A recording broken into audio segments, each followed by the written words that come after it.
Main event of the evening. Ready to race to you. These days are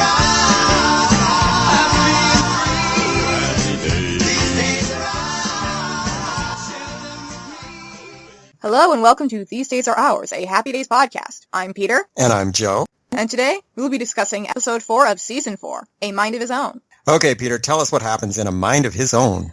We open at Arnold's, where Potsy points out a girl named Lori Glass to Richie and Ralph. He claims Lori loves him after he helped her in biology class. No, she's hot for me. We looked at medical books together. She comes over to their booth to tell Potsy Mr. Higgins really liked the chart he drew, especially how he followed the jujube all the way through the large intestine. She asks how he is at drawing the reproductive system. She kisses him on the cheek, and then her boyfriend Bernie shows up to accuse Potsy of kissing his girl. Potsy claims he was just helping her. Ralph, helpful as ever, says he was helping her with reproduction, and Bernie drags Potsy up to punch him. Ralph tries to get Lori to stop this, but she doesn't want to get involved. I don't want to get involved. Richie tries to talk Bernie down, but then Fonzie enters. Bernie doesn't recognize Fonzie, much to Fonzie's amazement, and threatens to take Fonzie outside and beat him up. Richie is able to explain that it was all a misunderstanding. Potsy was just helping Lori with her homework, and Lori agrees. Bernie lets Potsy go, but Fonzie still wants that fight outside, and he drags Bernie out. Everyone in Arnold's follows him out, cheering Fonzie on, except for Richie, who is just disappointed. Al comes out of the kitchen and asks where everyone is. Was the place condemned? Richie explains there's a fight outside. Al worries that means everyone's beating up his cook again. Everyone comes back inside, with Fonzie leading the pack flanked by 2 girls. He sits back down with Richie and tells him he missed a spectacular fight. Richie ignores him and flips through college brochures, while Fonzie tries to impress him. Yeah, it was one of my more economical fights. Short and sweet, dig it? Fonzie claims he's a hero. Richie chuckles, and Fonzie asks what's bugging him. Richie says Fonzie didn't have to have that fight. Bernie backed down. Fonzie did the same thing that morning at the bakery because a guy knocked over his bag of sweet rolls. He apologized and offered to buy Fonzie jelly donuts. Then you tried to stuff the guy in the bread slicer. Fonzie protests that he was just trying to scare him. It's not like he was plugged in. Richie is not reassured. Fonzie asks if Richie is saying that there's something wrong with him. Richie says no, but Fonzie's been getting into a lot of fights. Richie admits that there is something wrong with Fonzie. Fonzie grabs him by the nose. Richie is more annoyed than intimidated. I'm very disappointed in you, Fonzie. Fonzie says, "Who cares?" and walks away. Richie says to himself, "I care." That night at the Cunningham house, Joni is sulking about her allowance. Howard says they have to start saving, since Richie's going off to college soon. It's going to cost him $700 a year. Joni complains she can't live on 50 cents a week. You should see what I have to sit with just to get a free Coke. Marion comes out of the kitchen with the jelly donuts Fonzie brought home. Richie doesn't want any of them, since Fonzie beat up a guy for those donuts. Joni says that's what she's going to have to do soon. Marion finds herself unable to enjoy the donuts after hearing about Fonzie's 2 fights today. Joni doesn't have that problem, and chows down. Fonzie comes in, wanting to talk to Richie about his little problem. Marion asks about the 2 fights. Fonzie is initially annoyed at Richie for telling anyone, but Marion assures him that if this fighting thing is a problem, Fonzie can tell them. I mean, we're family. Fonzie stammers his way through a sort of explanation. He can't talk in front of certain people, so Marion and Joni go into the kitchen. Fonzie admits to Richie and Howard that he just wants to hit things all the time, and that's not him. What am I supposed to do? Howard acknowledges Fonzie's problem, and says that he should snap out of it. Snap out of it! Fonzie and Richie aren't particularly enthused with this advice. Howard says that's what they used to tell him in the army. Snap out of it, soldier. Marion and Joni come back in, and Marion suggests Howard tell Fonzie about his problem. Howard protests that that was a family matter, but Joni points out he just made Fonzie spill his guts. Howard admits that a long time ago, in a galaxy far, far away,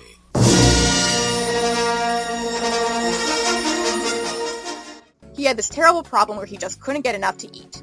And then one day, Howard met the man who helped him. Not a farmer, as Fonzie guesses, but a psychologist, as Marion reveals after an embarrassed Howard tries to leave. He helped Howard stop eating, something that amuses Fonzie. Marion says Howard was such a jumbo and offers to show Fonzie pictures, but after Howard expresses distress, Marion says they're packed away upstairs and no one will ever see them. In fact, she'll burn them. Joni comments to Richie that Fonzie will be the first person she's ever known who's been to a psychologist. Richie says it's a good thing to do if you need help. Joni asks if they'll put him in a straitjacket, annoying Fonzie. Richie convinces Fonzie to visit a psychologist. If he goes and the doctor doesn't help him, he's got nothing to lose. Fonzie suggests that Richie should go and tell the doctor it's his problem, then report back to Fonzie with what he said. Richie asks if Fonzie thinks that he can go in there with his face and tell someone he beats people up. Howard, Marion, and Joni all say no at the same time. Fonzie relents and says he'll go let the doctor mess around with his temper. But just remember, I ain't gonna let him mess around with the good stuff. Whoa! A few days later, Fonzie is at the office of Dr. Brendel. He refuses an offer to lie down on the couch. Richie told the doctor over the phone about Fonzie's problem. Fonzie says he'll get the pills and be on his way. Dr. Brendel says, I'm afraid it's not that simple. Fonzie claims it was a joke. Dr. Brendel tells Fonzie that he can say anything to him. Fonzie says he doesn't like his suit. Dr. Brendel says it's a start, and asks if Fonzie has a girlfriend. Fonzie mills around the office and says he likes to spread himself out. Dr. Brendel says it used to confuse him to go out with 2 or 3 girls at one time. Fonzie tells him to try juggling 150. Dr. Brendel doesn't really believe him, and asks for the reason of his success. The reason? He's the Fonz. He snaps his fingers. Girls come running. Dr. Brendel tells him to go into the waiting room and send in Richie. He does so. Dr. Brendel tells Richie he got his friend here just in time. He's a loony bird. He thinks he's got 150 girlfriends. Richie says that's about right. Dr. Brendel thinks this means Richie is caught up in his fantasy. He opens the door and sees Fonzie making out with his receptionist, Miss Franklin. Fonzie comes back in, and Dr. Brendel asks how he did that. He could never get anywhere with Miss Franklin. He's wined her, dined her, given her a job despite her not being able to type, file, or answer the phone. He's even tried to be a father figure to her. He asks Fonzie to teach him. Can you teach me to... I thought we came here to talk about my problem. Fonzie and Richie bring up why Fonzie came here, and Dr. Brendel says he'll just give Fonzie a pill. To his credit, he does say that what they need to find is an outlet for Fonzie. Then there's the matter of his bill, and Fonzie teaching him how to snap. Fonzie says it only works for him, and demonstrates, inadvertently summoning Miss Franklin. A couple days later at Arnold's, Richie is explaining the situation to Potsy and Ralph. Dr. Brendel told Fonzie to build birdhouses to get out his pent-up hostilities. He used to do that by doing bodywork at the garage, but things have been slow lately. So, birdhouses. In comes Joni, wearing the Fonz's leather jacket. He gave it to me. Speaking of Fonzie, he comes in wearing a sky blue t-shirt, and followed by 2 girls carrying a birdhouse decorated with the Arnold's logo as a present for Al. Fonzie has been making them and giving them to people. In comes Bernie, with his arm in a sling, and his older brother Butch. Butch is baffled that Fonzie is the guy who beat Bernie up. There he is, the guy with the funny blue shirt on. That's the guy who beat you up? Fonzie notices them, and that they're talking about him, and Richie reminds him, control. Butch and Bernie approach Fonzie. Butch says he's here to settle the score. Fonzie apologizes for busting up Bernie, and offers to make him a birdhouse. Butch breaks the birdhouse.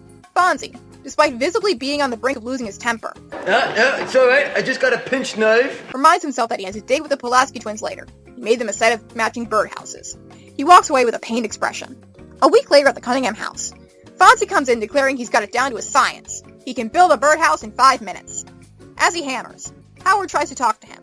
Then he finally just grabs the hammer and shouts he wants to talk about Fonzie's blasted birdhouses. He's so upset about all the hammering that he even tells Marion he's not in the mood when she tells him they should go upstairs. He goes out to get a paper. But Howard, I have a chicken in the oven. Let him get his own paper. She explains to a confused Fonzie that she and Howard are worried about him. It's not like Fonzie to stay up in his room all week alone. Fonzie notices that Alfred's birdhouse is here. Joni explains that he sent it over to be fixed, because he knew Fonzie was afraid to go over to his place. Fonzie is not happy to hear that everyone thinks he's afraid since he didn't fight Butch and Bernie last week, and he decides to go down to Arnold's and fix it in front of them. He assures Joni that there will be no reason to fight. You can talk your way out of anything if you keep control. Then he gets agitated when he notices there's a spot on the sleeve of his jacket and leaves. At Arnold's, Fonzie notes to Richie that he seems to be making a lot of people uncomfortable here today. Richie says they're not used to seeing the Fonz under complete control. In come Butch and Bernie. Butch makes fun of Fonzie's birdhouses and calls him a chicken. Fonzie struggles to keep calm, as Richie assures him it's just talk. Bernie tells Fonzie to shine his shoes. Now go home and get your shine box. Fonzie gets up, saying he's just going to go for a walk, and Butch shoves him back into his booth, saying he tells Fonzie when he can leave. Fonzie looks to Richie for guidance. Richie says, get him. Fonzie stands up and snaps his fingers. Joni returns his jacket to him, and Fonzie declares that he's sorry Butch touched him, because when Fonzie gets touched he feels like pounding, like hitting, like... He grabs his birdhouse and smashes it on the table. He tells Butch and Bernie that could have been their heads. He grabs Butch and Bernie by their shirts, and Butch apologizes, claiming he and Bernie were only kidding. Fonzie tells them to hold their ground, then leans over and assures Richie he's not going to hurt them. He's not hurting them, he's in control. He manages to startle the brothers with a quick movement, then lets them leave, telling them they ought to run, which they do. Everyone applauds, and Fonzie takes Richie aside to talk to him. He tells Richie he was in perfect control the whole time. Richie's the one who went bananas with, get him. Richie says he wouldn't want people to push Fonzie around, and Butch got physical, so Fonzie had to draw a line, and then he let them off the hook. You proved that talking is better than punching. That's because I'm ahead of my time, Cunningham. Right. Fonz? Yeah. That's why I was proud of you. Fonzie says he's okay now. No more shrinks, no more birdhouses. Well, except for the one he broke. He'll fix that one, and that'll be the last, as he and Richie pick up the pieces. Fonzie goes through his pockets and finds Joni's lipstick, compact, and taffy. Richie is amused, She put taffy in your pocket, too. until Fonzie tells him the taffy is his. Later that day, Fonzie and Richie are on a double date with two girls when Al announces Arnold's is closing and ushers everyone out, except for Fonzie, who is setting Al up with a woman named Choo Choo. Al asks for advice, and Fonzie says to start with dancing to get the blood up. Richie rushes back in to tell Fonzie to hurry. One of the girls is blowing in his ear. Fonzie leaves with him, after hitting the jukebox for Al.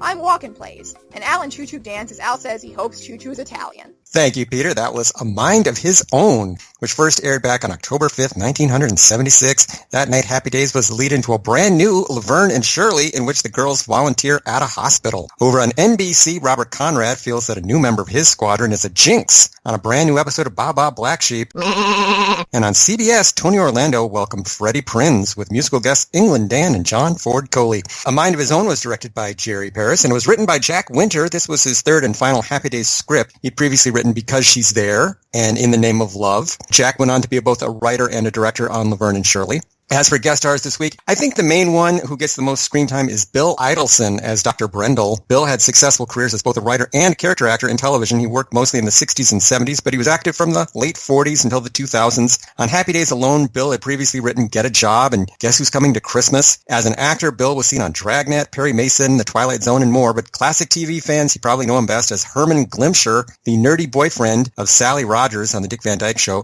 Laura's a very happily married woman. When are you going to make me one of those? Anytime you say, Sally. So, Peter, what did you think of Bill Idelson as Dr. Brendel? Dr. Brendel's kind of a terrible psychologist, isn't he?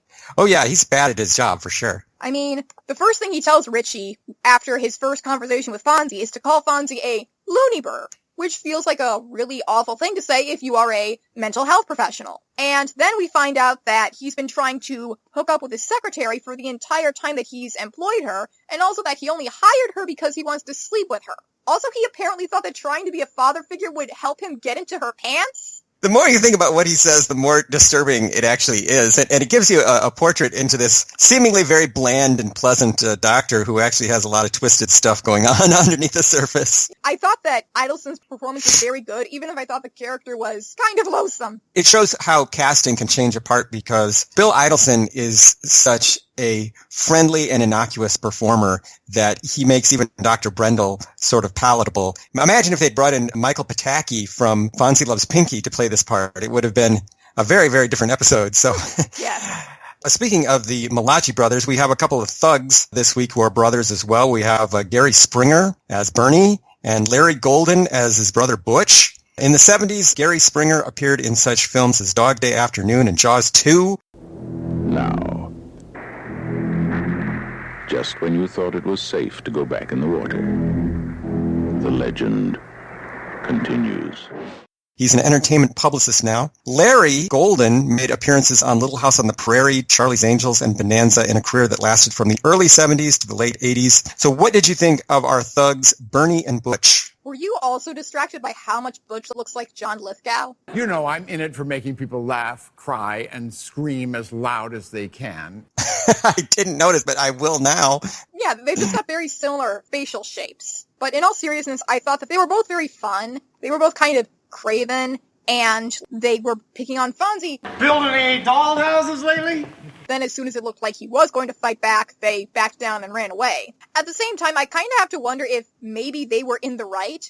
I mean, Fonzie did beat up Bernie when Bernie had already backed down, and apparently he, broke Bernie's arm. But on the other hand, Bernie did attack Potsy when he thought Potsy was backing on his girl. But on the other hand, that doesn't mean you break his arm, Fonzie. I noticed that Happy Days is really falling into this pattern of having pairs of thugs who come into Arnold's and start trouble. Kind of a weird element of this episode is that Arnold's is kind of a shithole. When Al comes out and finds that everyone is gone except for Richie, his first thought is, oh no, the place has been condemned. And then we find out that apparently, at some point in the past, all of the customers have gotten together and beaten up Al's cook. Well, we know from season 3 that the bathrooms at Arnold's are rarely, if ever, cleaned. So certainly the place is in violation of a lot of health code laws. Arnold's is kind of a wretched hive. Our scum and villainy this week is Gary Springer and Larry Golden. We also have Michelle Nichols as Lori Glass. She's misidentified as Laura in the credits. Michelle was another 70s TV actress. Her credits include Bonanza, Mod Squad, Ironsides, etc. She also has a small role in the movie Mame with Lucille Ball. What, if anything, did you think of Lori Glass? I know you thought that it was strange that she didn't try to do anything to stop Potsy from getting his ass kicked until Richie talked Bernie down.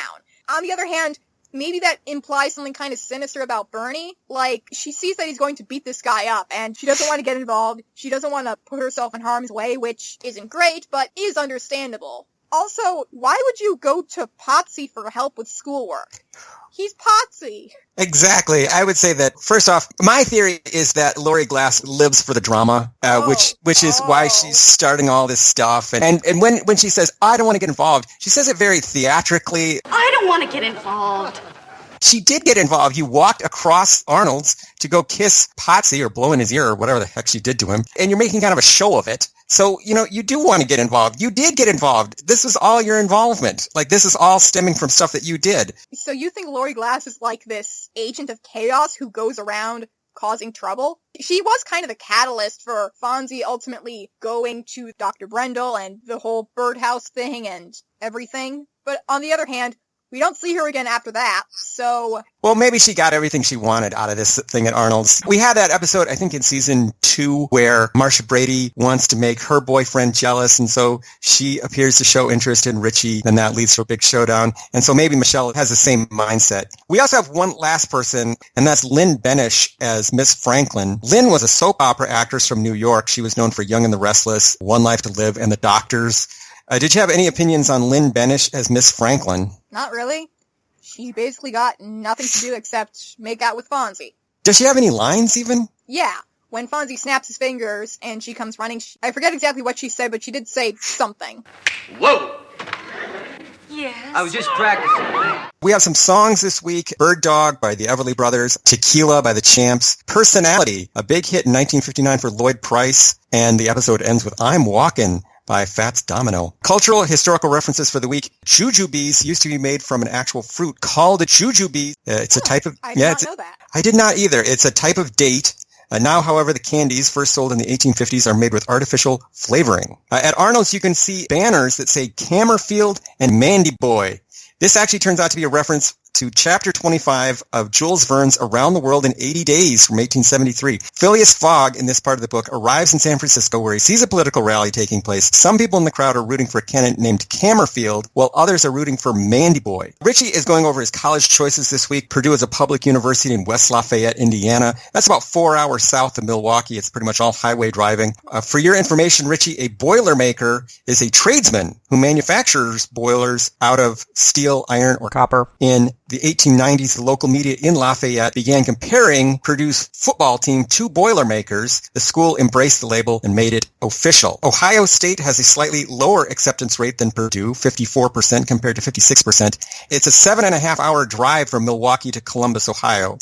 But good news, there are direct flights. They'll get you there in about 3 hours, Rich.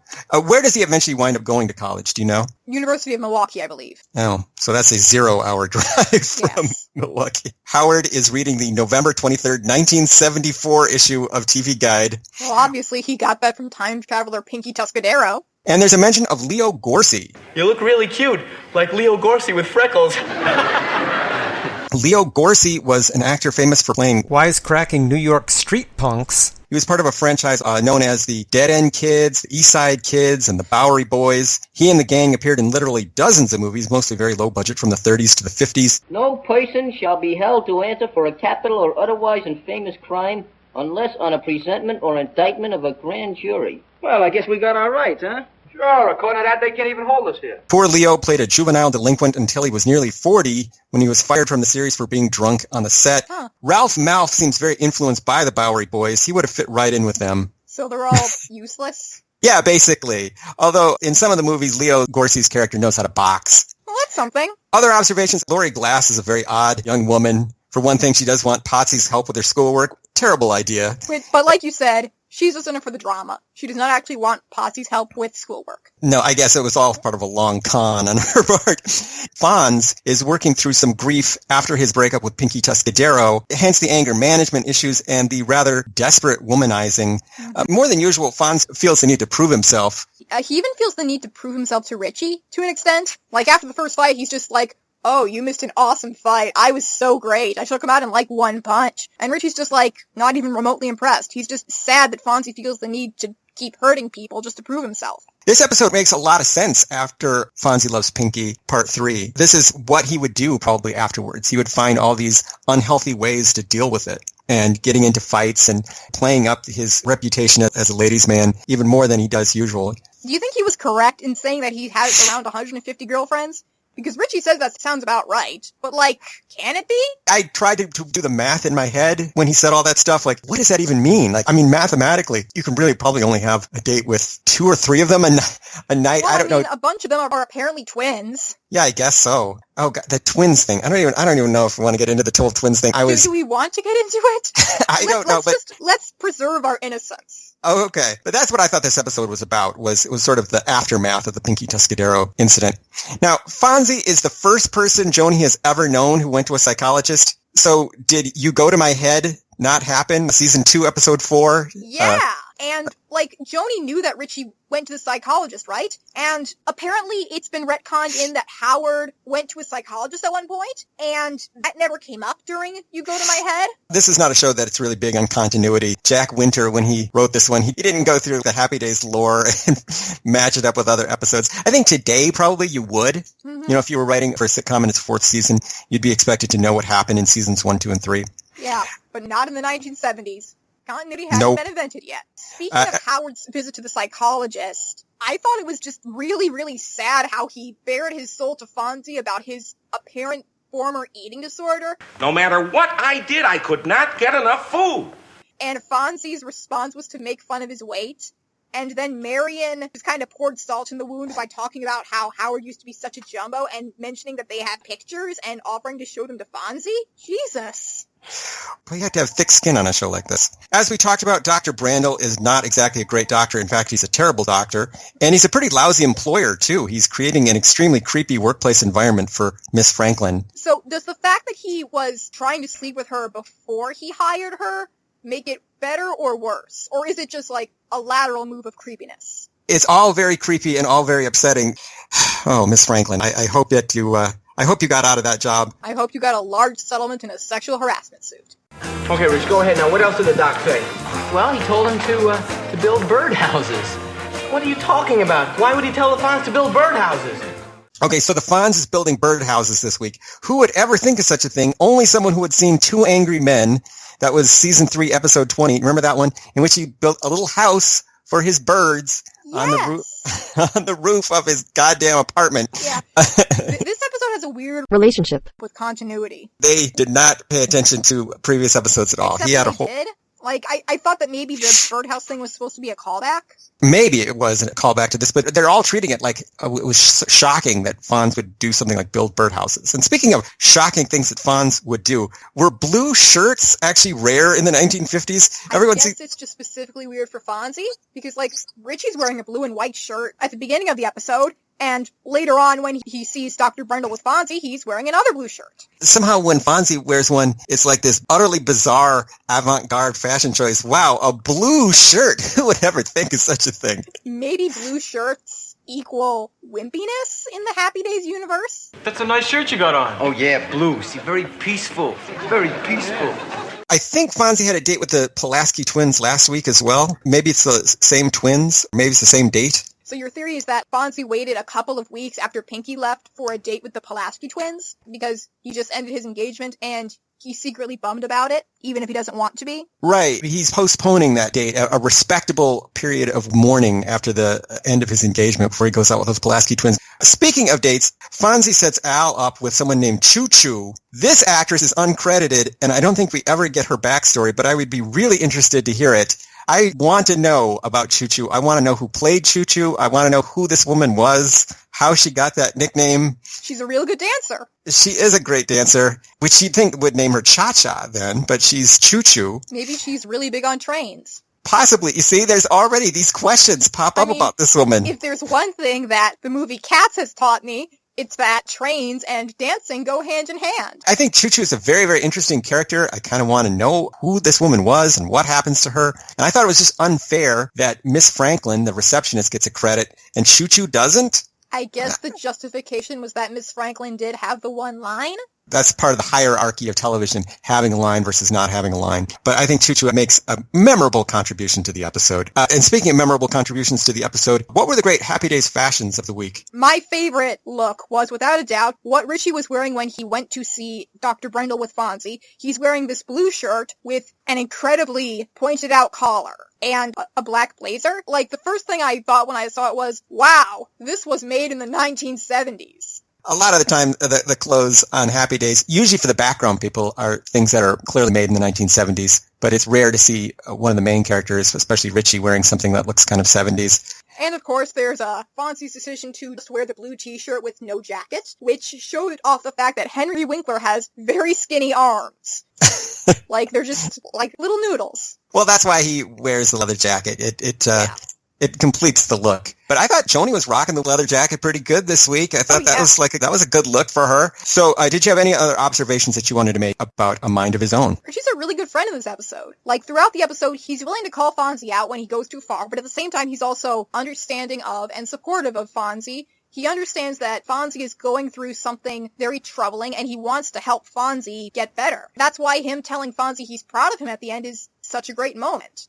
And even though Fonzie claims not to care, you can tell he absolutely cares. This is another episode where Fonzie is at a real emotional low, and that shows you who your real friends are, people who stick with you even when you're at that low point. And Richie definitely does that. So this is a great Richie-Fonzie friendship episode. So I will ask that age-old, timeless question, was this episode any good? Absolutely. It's very heartwarming. It further emphasizes that the Cunninghams are Fonzie's family, and Richie is his best friend. And they all care about him and want to help him get better. And at the same time, there's a lot of underlying darkness in this episode, like how Arnold's is kind of a terrible restaurant, how Dr. Brendel is a terrible psychologist and an even worse employer, and also how Fonzie and Marion keep making cracks about Howard's weight, even though it very clearly distresses him. Maybe I should be more offended by that, but I honestly found it to be kind of delightful. Like, for all that this is a show about Happy Days, there's a lot of underlying darkness in it. That amuses me. This is an episode that really does explore the darker side of the Fonz character and the ramifications of him getting into fights all the time. And so it shows Fonz maybe not being in control of his emotions. I think this was a very entertaining episode to watch and very interesting, especially following the Pinky Tuscadero trilogy. My one hope is that Fonzie eventually does get to the root of his problems, which he never does in this episode. The real problem here is that he is still processing his feelings over the broken engagement, so he's acting out in inappropriate ways. The one medical professional that he went to in this episode should have been able to help him. And instead, he's just... Instead, the doctor wants tips on how to pick up girls from Fonzie, and also says that he can give Fonzie a pill that will help him stop fighting. Well, I mean, that came after Fonzie said, yeah, just give me a pill and I'll be on my way. And Dr. Brendel said that it's not that simple. And then as soon as he realizes that Fonzie has a lot of girlfriends and is telling the truth about that, he's like, yeah, you don't have any real problems. I'll just give you a pill. Whatever. Yeah, I want to know what that pill was. I want to know. It was the 1950s. Drugs were everywhere. There are a lot of options. So, Peter, how do people get in touch with us and find out about what we are doing? Listeners can follow us on Twitter at Fonzie Podcast. They can follow me on Twitter at Sphericals. That's SFERICALS. And they can follow me on Twitter at Joe_A_Levins. They can find this podcast online at thesedaysaroours.libsyn.com. And they can email us with questions, comments, and concerns at thesedaysaroourspodcast@gmail.com. So, Peter, what do we have on the docket for next week? Next week, Fonzie and Richie get roped into babysitting a kid for a friend of Fonzie's in Fonzie the Father. Wow, another babysitting episode. That sounds mildly interesting. So, see you later, alligator. In a while, crocodile. Looking at Indiana by the light switch, who watches over you? Make a little birdhouse in your soul, not to put too fine a point on it. Say I'm the only bee in your bonnet. Make a little birdhouse in your soul. I have a secret to tell from my electrical well. It's a simple message and I'm leaving